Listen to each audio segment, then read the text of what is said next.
में सोने की चिड़िया था, आज नहीं है, आज नहीं है। और ये समझना पड़ेगा किस देश की व्यवस्था किस ओर जा रही है, ये सोचने का विषय है। ये सिर्फ किसी वंचित वर्ग के लिए ही नहीं, जो भारत भूमि से प्रेम करते हैं, जो देश प्रेमी हैं, उनके लिए सोचने का विषय है। किसी देश को पुनः गुलामी की जंजीरों में जकड़ा जा रहा है। ठीक उसी तरीके से जैसे ईस्ट इंडिया कंपनी यहाँ घुसी थी और यहाँ घुस करके व्यापार के नाम पर चंद पूंजीपतियों ने इस देश को गुलाम किया था, ईस्ट इंडिया कंपनी के हाथों बेच करके उन्हें किया जा रहा है। आपने देखा नहीं, बड़े बड़े मॉल आपके शहर में है, उस शहर के मॉल के सामने एक व्यक्ति केले बेच रहा है जो 10 रुपए दर्जन केले दे रहा है, लेकिन एक व्यक्ति मॉल के अंदर बैठकर उसी के केले को 50 से 100 रुपए दर्जन दे रहा है।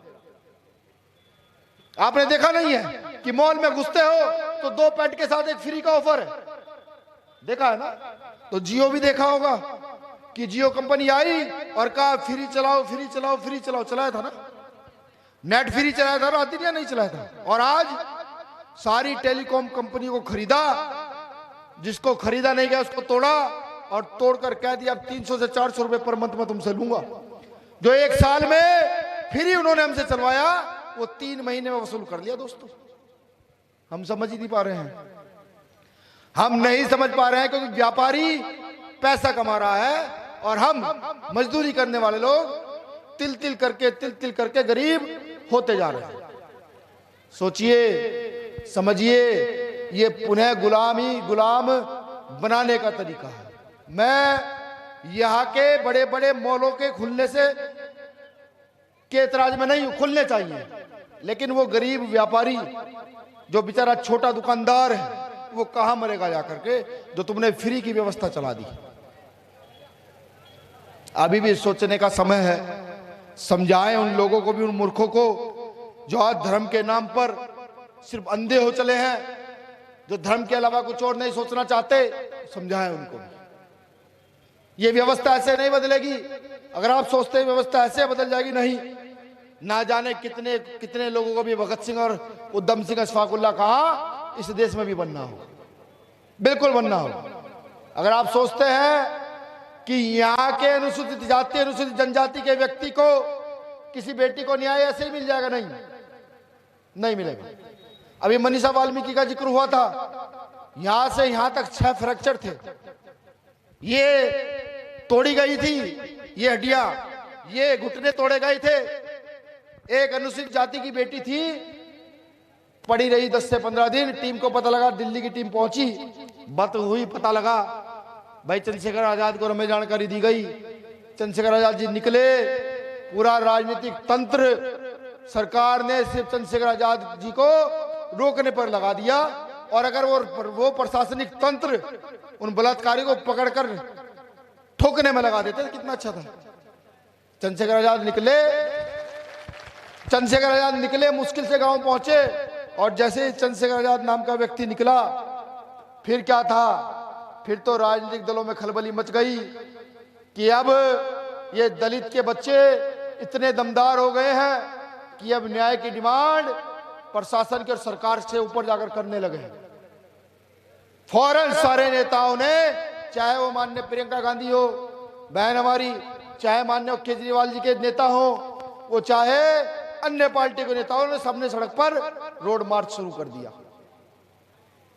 उसके बाद दिल्ली में घटना घटित हुई, एक छोटी बच्ची का रेप करके आधा सब जला दिया गया वहीं के पुजारियों के द्वारा। उस पर कोई नहीं बोला, जब चंद्रशेखर आजाद जी बोले सब बोलने लगे। फर्क समझिए क्या है, जिन लोगों पर सदियों शोषण हुआ, उन्होंने जैसे ही शोषण के खिलाफ मजबूत अपनी आवाज की, दूसरे लोगों को परेशानी शुरू हुई कि ये क्या है, ये पूरे देश में चल रहा है। अभी जालौर की घटना कि एक बच्चा तथाकथित स्वर्ण के टीचर को मटके पर हाथ लगा देता है और उसकी हत्या, पीट कर उसकी हत्या कर दी जाती है। अभी शायद सीबीआई जांच में पाया गया उस टीचर पर 302 का मुकदमा दर्ज हुआ है। उसके बाद एक पढ़ा लिखा व्यक्ति मुंबई नौकरी करता है, उसके माँ बाप के साथ अभद्रता होती है, वो पुलिस थाने कोर्ट कचहरी जाता है, राजनीतिक परिसर के कारण मुकदमा दर्ज नहीं हो पाता। अंततः सम्मान के लिए वो व्यक्ति, वो लड़का सुसाइड नोट लिखता है चंद्रशेखर आजाद जी के नाम, वो कहता है मुझे पूरी उम्मीद है मेरा भाई मुझे न्याय दिलाएगा। राजस्थान में घोड़ी पे बैठने पर हत्या कर दी जाती है। ये आपका लगता हुआ राज्य मध्य प्रदेश, कितनी घटनाएं हैं। मुझे तो नहीं लगता कि किसी दिन इनका फोन ना आता हो, भैया ये हत्या हो गई, बलात्कार हो गया, ये हो गया। और ये आपका जिला ललितपुर, कौन सा थाना बता रहे थे वो, कहां है जी, जहां पर एक किसी की लाश को लटका दिया गया था, नारायण, मुकदमा दर्ज हुआ नहीं हुआ उसमें। देखिए यह है भयमुक्त प्रदेश। इसी जिले के अंदर किसी व्यक्ति को लटका दिया जाता है, प्रशासन आज तक मुकदमा नहीं दर्ज कर पाया है। समझिए परिस्थितियां, समझिए क्या है। जाकर एसएसपी साहब को कहिएगा भाई मुकदमा दर्ज कर दें, निवेदन करते हैं उनसे। अन्यथा देखिए सरकार तो हम आएंगे, लिख लीजिए हम सरकार में आएंगे, और जिस दिन सरकार में आएंगे उस दिन इलाज करेंगे उन लोगों का जिन्होंने गरीबों के साथ अन्याय किया, अन्याय नहीं किया। उन प्रशासनिक अधिकारियों का भी, उन सामाजिक नेताओं का भी इलाज करेंगे, 100% करेंगे। सरकार में आने से हमें कोई रोक नहीं पाएगा। जिस पर जितना तंत्र लगाए, जेल भेजे, कई बार जांचें कर चुके हैं, खातों में कुछ नहीं मिलता, भेज दो जेल। सिर्फ सामाजिक आंदोलन में तुम हमें दंगा भड़काने में जेल भेज सकते हो, तुम झूठे 307 और गुंडा एक्ट लगा के जेल भेज सकते हो और कुछ नहीं कर सकते। और जब जब जेल जाता है ना, तब तक दुगनी ताकत से वापस आता है, निखर का आता है और ज्यादा और तेजी से आता है।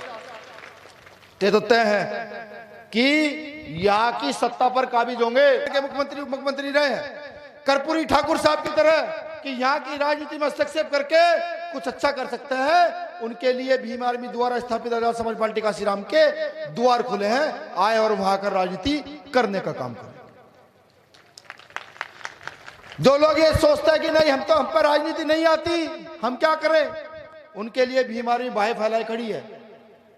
इस देश के तमाम वो संगठन जो समता समानता की बात करते हैं, उनके लिए भीम आर्मी बाहें फैलाए खड़ी। आइए ज्वाइन कीजिए।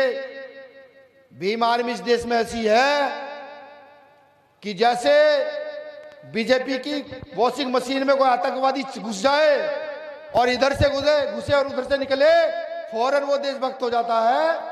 ऐसी एक मशीन भीम आर्मी के पास भी है कि जिसको ये लगता है कि वो नेता नहीं बन सकता, आए भीम आर्मी की वॉशिंग मशीन में घुसे, इधर से घुसे और उधर बाहर निकलता ही नेता बाहर निकलेगा एकदम से, चीखता चिल्लाता हुआ नेता। ऐसा नेता जो ना मुख्यमंत्री से डरता है ना डीएम कलेक्टर से डरता है। अब तय आप लोग कर लीजिए कि करना क्या है। और कुछ महत्वपूर्ण बातें, मेरा एक सवाल यह है, क्या ब्राह्मण के शंख बजाने से हम दिल्ली जा सकते हैं? अरे जोर से बताइए यार, ऐसे नहीं जा सकते ना। कैसे जा सकते हैं, कैसे जा सकते हैं? हम अपनी मेहनत, आबादी, लोकतंत्र के आधार पर दिल्ली जा सकते हैं। ब्राह्मण के शंख बजाने से अगर हम दिल्ली जाते, ब्राह्मण के शंख बजाने से हमारा उत्थान होता, तो मैं ये कहता हूं आज भी मैं जो देखता आ रहा था कि आज भी क्षेत्र में खपरेलें पड़ी हुई हैं, खपरेल पड़ी हुई है, कच्चे मकान हैं। ये ना होता जो आज तमाम लाइन लगाकर इस देश में हर घंटे एक से ज्यादा बेटी के का रेप हो रहा है, हर घंटे कई दलित आदिवासियों की हत्याएं हो रही है, हर मिनट किसी ना किसी की जमीन छीनी जा रही है, तो ये ना होता। अगर ये समाज बहुजन समाज का सुरक्षित है तो अपने संगठन और अपने दल में सुरक्षित है। मैं तो कहता हूं चीख चिल्ला कर ओबीसी समाज के लोगों को भी, फूले साहब ओबीसी, साहू जी महाराज ओबीसी, पेरियार साहब ओबीसी, ये पूरी लाइन ओबीसी समाज का आंदोलन लगातार चल रहा है। ऊपर से लेकर नीचे तक आंदोलन चलाया ओबीसी समाज के लोगों ने। आज कहां शख्स हो गए भाई। और अगर किसी राजनीतिक दल में हो भी तो मैं भी सहयोग करूंगा, लेकिन कहो मौजूदा सरकार को कि मंडल कमीशन की रिपोर्ट लागू करे और आर्टिकल 340 के तहत जो अधिकार यहाँ के बैकवर्डों को मिल सकते हैं वो दे दे। कहे योगी जी जाकर के मोदी जी से, वो हाँ कर देता है। जवान के पक्के लोग हैं साहब, भीम आर्मी के लोग जवान के पक्के लोग हैं। अगर योगी जी खड़े होकर ये कहेंगे कि हम मंडल कमीशन की रिपोर्ट लागू करने के लिए तैयार हैं, तो बाबा साहब को कसम तो नहीं खाता, लेकिन बाबा साहब को देखकर संकल्प ले रहा हूं, एक झटके के अंदर भीम आर्मी को ले जाकर योगी जी के पास खड़ी कर दूंगा, अगर वो ये कह दे। लेकिन नहीं कह पाएंगे। वो जानते हैं कि जिस दिन इस देश में मंडल कमीशन की रिपोर्ट लागू हुई, उस दिन इस देश का एक वर्ग बड़े पैमाने पर मजबूती से खड़ा हो जाएगा, जो सिर्फ आज अपने दम पर खड़ा है। ये वो कह नहीं सकते। मैं तो कहता हूं, जो मेरे भाई आरएसएस की व्यवस्था में विश्वास रखते हैं, जो धार्मिक उन्माद फैलाने में अग्रिम पंक्ति में खड़े रहते हैं कि भाई नहीं, हम ही धर्म को बचाएंगे। भाई जो ईश्वर इतना सर्वशक्तिमान है, उसे हम जैसे तुच्छ प्राणियों की जरूरत है धर्म बचाने के लिए? बताओ तो भाई, हम जैसे लोग धर्म बचाएंगे क्या? हम तो अपनी इज्जत आबरू बचा लें, अपनी शिक्षा बचा लें, अपने लिए रोटी बचा लें, यही बहुत है। धर्म के सिस्टम से बाहर निकलिए। धर्म आपका पर्सनल एजेंडा है। धर्म आपकी एजुकेशन पर बेस है कि आप किस धर्म को पढ़कर मान लेते हैं। अगर कुछ करना है तो बुद्धि का विकास कीजिए, मानवता के विषय में सोचिए, ये ऊंच नीच की गैर बराबरी की भावना को दूर कीजिए। ये जो आज भी हर जगह जाति के आधार पर शोषण होता है, जानकारी माइंड जैसी अगर राजस्थान शहर मध्य प्रदेश में कलेक्टर साहब की वो नहीं निकलने दी थी, घुड़ चढ़ी कलेक्टर। इस देश में एक अहम पद जो देश की व्यवस्था चलाते हैं, उनकी घुड़चढ़ी नहीं निकलने दी थी। उनको मदद मांगनी पड़ी सरकार से और पूरा फोर्स लगा। जब कलेक्टर साहब, क्योंकि दलित थे, घोड़ी पे चढ़ के घुड़चढ़ी निकली थी उनके गांव से। जातीय दंश है ये, जातीय दंश है। तो अब आप लोगों से निवेदन है कि खुद समझिए, खुद सोचिए क्या करना है। भीम आर्मी के लोगों को कंधे मजबूत कीजिए, जो भी करना है आप लोग आप कीजिए। अंत में दो चीजें होनी है। अगर इन कंधों पर हाथ मारेंगे और शाबाशी देंगे तो भारत की राजनीति से लेकर सामाजिक व्यवस्था, आर्थिक व्यवस्था, वो सब आप लोगों के इर्द गिर्द घूमती रहेगी और इतने मजबूत हम इन चीजों को करेंगे।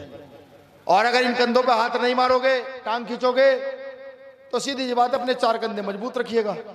जहां सब जाते हैं वहां हम भी जाने के लिए तैयार हैं। क्या फर्क पड़ना है?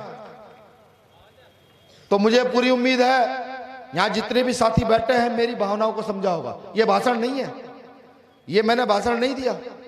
अगर मैं भाषण देता हूं तो मेरे तेवर भाषण के अलग होता है।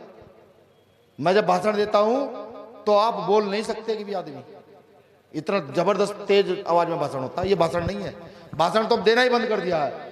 एक मन की पीड़ा जो इस देश में घूमकर महसूस कर रहा हूं ना, वो इस देश का एक नवयुवक आप लोगों के सामने गिड़गिड़ा कर रख रहा है कि ये है, ये होने वाला है, और ये अगर आप ना सुधरे तो ये हो जाएगा।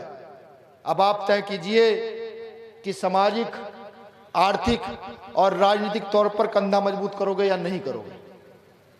अगर नहीं करोगे तो भी जय भीम, करोगे तो डबल जय भीम। बस इसमें अंत बात एक और, जैसे मैंने बेटियों के लिए कहा, इस मंच से मैं कहता हूं भाई, बहुत दर्द होता है जब रेप की कोई घटना सामने आती है, दर्द होता है। नहीं, इस देश की बेटियों को अपने घर में ही प्रैक्टिस शुरू कर देनी चाहिए, दंड बैठक की, लाठी चलाने की, तलवार और चक्कू चलाने की। जितनी तेज वो सब्जी काट सकती है ना, उसकी प्रैक्टिस डबल शुरू कर देनी चाहिए। और जब कभी ऐसा लगे कि कोई व्यक्ति आबरू पर हाथ डाल रहा है तो उसका हाथ साफ हो ही जाना चाहिए। कुछ नहीं होता, जेल जाएंगे, बात खत्म। वो जो दर्दनाक रेप है ना, जो दर्दनाक रेप की घटना होती है, कम से कम कुछ लोगों को तो ये कर लगेगा, कहने लगे नहीं, भारत की बेटियों में दम है बलात्कारी को सजा देने का। और ये भी पूरे दावे से कहता हूं कि जो बेटी ऐसा कर देगी, इतनी हिम्मत दिखा देगी, ये आपके भाई की फौज, ये भीम आर्मी की फौज उस बेटी के पीछे खड़ी रहेगी, अंत समय तक उसके साथ लड़ाई लड़ने का काम करेगी। अब चंद लाइनों से अपनी बात खत्म करूंगा। लाइनें पुरानी है, हर मीटिंग के बाद मैं कहता हूं। मेरी तो पत्नी भी मुझे कहने लगी जी आप यही क्यों बोलते हो। मैं लेकिन उसे कहता हूं भी तू इन लाइनों को समझी नहीं है, जिस दिन लाइनों को समझ जाएगी तो तुझे भी लगा, कहने लगे नहीं ये बहुत दमदार लाइन है, आपने भी सुनी होंगी। साथियों, बुलबुल के पंजों में कभी बाज नहीं होते। बुलबुल समझता है छोटी सी चिड़िया, वो 10%, 15% मनुवादी जो भारत की सामाजिक, राजनीतिक, आर्थिक व्यवस्था पर काबिज है। और बाज हम लोग विशालकाय, अनलिमिटेड जनसंख्या वाले लोग, कि बुलबुल के पंजों में कभी बाज नहीं होते, बुज़दिलों के हाथों में कभी राज नहीं होते। बुलबुल के पंजों में कभी बाज नहीं होते, बुज़दिलों के हाथों में कभी राज नहीं होते। जिस कौम को पड़ती है सर झुका के चलने की आदत, उस कौम के सरों पे ताज नहीं होते, ताज नहीं होते, ताज नहीं होते। अंत में सिर्फ एक सवाल, बैठ जाओ, जल्दी में कहा जा रहे हो कहीं? फिर मेरे में क्षमता पूरी रात बोलने की है, तुम उठ के भाग रहे हो यार। अंत में सिर्फ एक सवाल, मैं जानता हूं ये समाज सीधा बोला है, धोखा नहीं देता। मैं ये भी जानता हूं झूठ नहीं बोलता। अगर ये झूठ बोलता तो ये छोटी बेटी बचाने के लिए जंगलों में चढ़ गया था। समझ रहे हैं? ये इतिहास कहता, मैं नहीं कहता। कि जब यहां युद्ध हो रहे थे, कुछ लोगों ने समझौता कर लिया था, लेकिन ये समाज अपनी चोटी और बेटी बचाने के लिए जंगल की तरफ भाग गया था, लेकिन समझौता नहीं किया था। ऐसे कितने लोग हैं जो ये देखता है कि हम लोगों को राजनीतिक मजबूत, वो हमें राजनीतिक मजबूत भीम आर्मी के लोगों को करना चाहते हैं? हाथ उठा के बताइएगा। किसी भाई ने किसी दूसरी पार्टी के व्यक्ति से वादा कर रखा हो, वो हाथ ना उठावे, वो गद्दारी ना करे उससे बिल्कुल भी। लेकिन हाँ, जो ये जिसको ये लगता है कि नहीं, अब देश में भीम आर्मी के नवयुवकों के मजबूत होने की जरूरत आन पड़ी है, अब देश के अंदर, प्रदेश के अंदर आजाद समाज पार्टी के कार्यकर्ताओं को मजबूत करने की जरूरत है। वो जो आपका सबसे पहला कार्यकर्ता जिसका नाम चंद्रशेखर आजाद रावण है, उसको मजबूत करने की जरूरत है। ऐसे कितने लोग हैं जो उसे मजबूत करना चाहते हैं? शुक्रिया। मुझे लगता है कि 0.1% लोग ऐसे हैं जिनके हाथ नीचे है। मैं आपके इस हाथ उठाने से भली बाती, मतलब कि मैं अंदर से तृप्त हो चुका हूं। मतलब मैं क्या शब्द नहीं है मेरे पास, मैं खुश हूं, कहने मतलब ये है। लेकिन जैसे मैं यहां खड़ा होकर खुश हो रहा हूं भाई, मैं मंच पे बोलकर खुश हो गया, ये चंद लोग खुश हो गए। एक प्रण आपको और करना पड़ेगा कि यहां बैठा प्रत्येक व्यक्ति जाएगा गांव गांव में और जाकर ऐसे ही खुशी लेकर आएगा। उस गांव को सेटिस्फाई करेगा अपनी बातों से, उसके सवालों का जवाब देगा और उस गांव से पूछेगा कि क्या आप भाई चंद्रशेखर आजाद के साथ खड़े होंगे या नहीं होंगे। ये कितने लोग करेंगे जाके मीटिंग करने का काम? चलिए, अच्छा, अब एक जय भीम ऐसा होना चाहिए कि मध्य प्रदेश नजदीक है, अभी मध्य प्रदेश में चुनाव है, क्या नाम है वहां के मुख्यमंत्री का भाई? बीजेपी की सरकार है ना, तो शिवराज सिंह चौहान के कानों में आवाज चली जाएगी वो योगी जी को है भाई यूपी में बीमारी वालों का ज्यादा अल्लाह है, उन्हें रोक लो, वरना ये मध्य प्रदेश की सरकार भी जल्दी ही गिराने वाले हैं। जय भीम, जय भीम, भीम आर्मी जिंदाबाद, भीम आर्मी जिंदाबाद। ये हमारे यहाँ के जिला संयोजक है जिन्होंने इसमें बहुत भरसक प्रयास करके मेहनत की है कारवा में। और भाई पार्टी के लोग भी सुन लो भाई, भरे मन से बैठ जाओ, कोई नहीं दिक्कत नहीं। देखो भाई, आपसी मनमुटाव तो चलेगा नहीं, भरे मन से सुन लो। आपके आपसी मनमुटाव हो सकते हैं, लेकिन मूवमेंट के आधार पर आप सब लोग एक हैं। अब के बाद जो छोटा मोटा मनमुटाव है उसको मैनेज करके दूर किया जाएगा। और नई लीडरशिप चाहिए ललितपुर से, नए लड़के जो बैठे हुए, जो बहुत सारे लड़के हैं, मैं चेहरे देख पा रहा हूँ जिनमें है गट्स काम करने के, इनको तैयार करके खड़ा कीजिए और एक और अपने नीचे की लीडरशिप तैयार कर दिए, जिससे कि कल अगर सरकार इस अत्याचार पर उतरे कि तुम सबकी भी हत्या कर दे, तो भी उनके सामने एक दीवार ऐसी चट्टान खड़ी रहे कि अम्बेडकरी मूवमेंट को नुकसान ना हो। शुक्रिया। जय भीम, जय भीम आर्मी। स्वागत है। बुंदेलखंड प्रभारी, बुंदेलखंड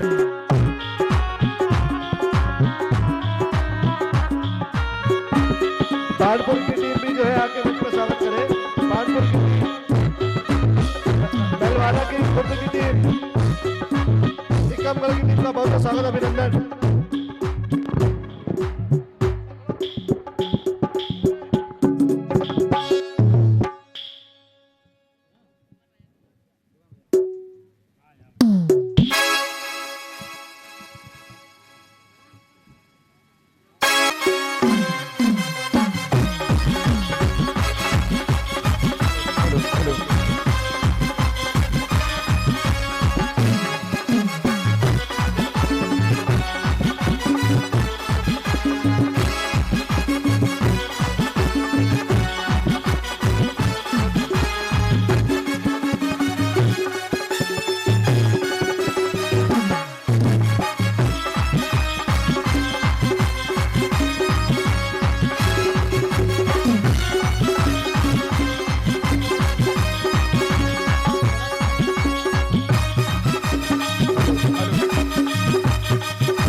ललितपुरी टीम से निवेदन करना चाहता हूं, जो लोग वॉलंटियर हैं और लोग मंच पे जो लोग खड़े हुए हैं वो नीचे नीचे जाने का कष्ट करें और यहाँ पे भीड़ मत मचाएं, भीड़ मत लगाएं। बारी बारी करके सभी को बुलाया जाएगा।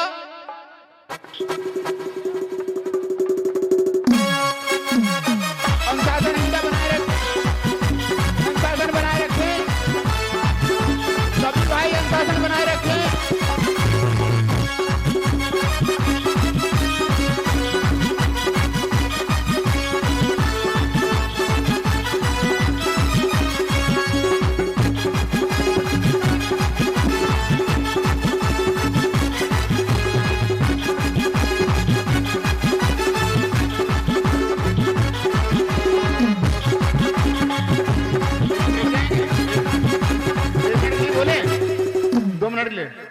अब हमारी छोटी को सेन मत समझे, क्योंकि आप इस घर में हर घर में शेर हो गए हैं, शेर हो गए हैं।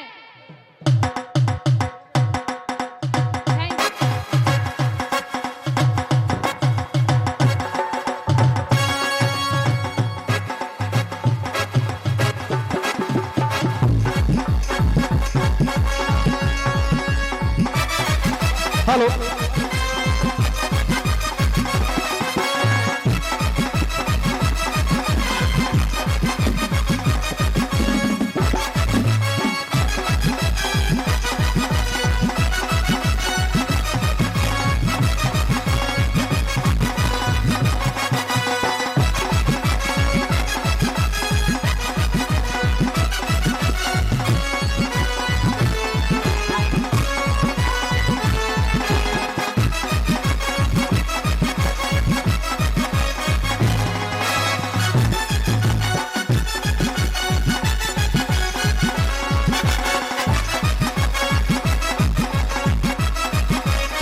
हेलो हेलो हेलो आज के इस कार्यक्रम में आए हुए समस्त बानपुर वासी और खास तौर से माताएं बहनें जिन्होंने काफ़ी देर तक बैठकर कार्यक्रम को सुना और इस कार्यक्रम को सफल बनाया, मैं भीम आर्मी